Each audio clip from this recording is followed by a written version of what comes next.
I've seen calm, and you're not it. I've told you before, I could fix you up and knock that bad attitude right out of you. First of all, I don't have a bad attitude.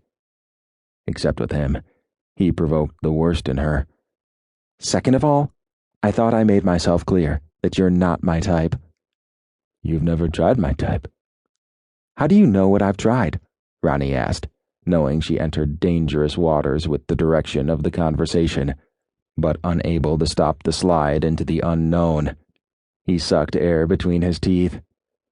I know. You've never been with a Cuban man, Mommy. That much I know. It will change your whole life. You know what they say?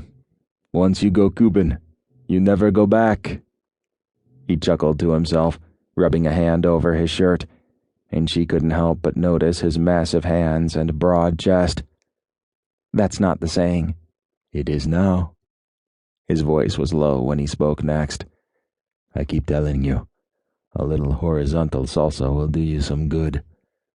The air squeezed from her lungs, and Ronnie's chest tightened. She took a quivering breath. I promise you that will never happen, she said, in her coolest voice possible. The lids of his eyes lowered over his pupils as he did a lazy scan of her body. The brazen inspection made her feel uncomfortable in her own skin. A sensation, light and airy like a shadow, crept over her, compelling the hairs on her neck to stand on end. Oh, Mommy, you don't know what you're missing.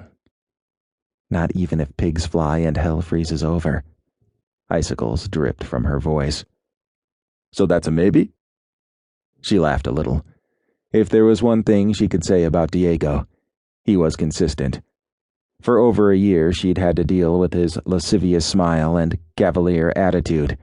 No matter how many times she shot him down, he came right back with a new line. That's a never. She moved closer to him and stood on tiptoe to get in his face, their heads mere inches apart. She made her face into a mask of sweetness and lowered her voice to a seductive purr. Stop parking your damn truck in the customer parking spaces, or I'm calling the landlord. She often threatened to sick the landlord on him, but never actually had. He moaned and shivered, like a man who'd experienced something so exquisite he could barely stand it. Oh, Veronica, I love it when you talk dirty to me. Diego dropped his eyes to her chest, but this time, the brazen inspection didn't only fill her with unease. Heat burned her cheeks, and her traitorous breasts tightened in excitement at the attention.